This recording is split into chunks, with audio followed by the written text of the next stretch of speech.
Hello বন্ধুরা, আজ তোমাদের সাথে শেয়ার করব সকালে জলখাবারে রুটি পরোটা বা লুচির সাথে খাওয়ার জন্য আলু আর সয়াবিন দিয়ে ছোলার ডালের দুর্দান্ত রেসিপিটা। প্রথমেই আদা, কাঁচা লঙ্কা আর পেঁয়াজের একটা পেস্ট বানিয়ে নেব। এবার কিছু পরিমাণ সয়াবিন সেদ্ধ করে নিলাম। এবার কড়াইতে তেল গরম হলেই দিয়ে দিচ্ছি ছোটো ছোটো করে কেটে রাখা আলু, দিয়ে দিচ্ছি সামান্য পরিমাণে লবণ। আলুটা হালকা লাল লাল করে ভেজে তুলে নেব। এবার ওই তেলের মধ্যে দিয়ে দিচ্ছি তেজপাতা, দুটো শুকনো লঙ্কা, 5 ফোড়ন, হিং আর গোটা গরম মশলা ফোড়নে দিয়ে 1 মিনিটের মতো একটু নাড়িয়ে নেব।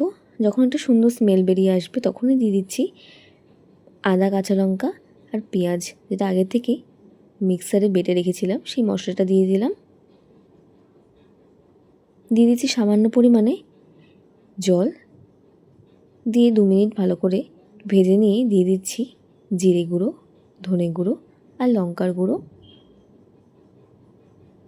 দিয়ে দিচ্ছি সামান্য পরিমাণে হলুদ, দিয়ে ভালো করে মশলাটাকে ভেজে নেব। এবার দিয়ে দিচ্ছি সেদ্ধ করে রাখা সয়াবিনটাকে মশলার সাথে ভালো করে কষিয়ে নেব। দিয়ে দিচ্ছি এবার স্বাদ মতন লবণ, দিয়ে দিচ্ছি ভেজে রাখা আলুগুলোকে, দিয়ে আবার ভালো করে মশলার সাথে 1 মিনিটের মতন ভেজে নেব। এদিকে ছোলার ডালটাও সেদ্ধ হয়ে এসছে। এবার ছোলার ডালটা দিয়ে দিচ্ছি কড়াইতে, ভালো করে উল্টে পাল্টে নাড়িয়ে নেব।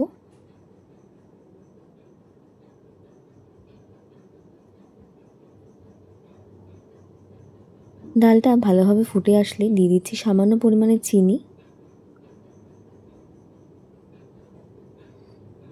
মোটামুটি তরকারিটা আমার হয়েই আসলে দিয়ে দিচ্ছি নামানোর আগে ভাজা মশলা আর গরম মশলার গুঁড়ো। দিয়ে দিচ্ছি সামান্য পরিমাণে ঘি। আবারও 1 থেকে 2 মিনিট একটু ফুটিয়ে নিলেই কিন্তু তৈরি হয়ে যাবে আলু আর সয়াবিন দিয়ে ছোলার ডালের এই দুর্দান্ত তরকারিটা। আশা করছি তোমাদের রেসিপিটা ভীষণ ভালো লাগলো। কেমন লাগলো কমেন্টে কিন্তু অবশ্যই জানিও।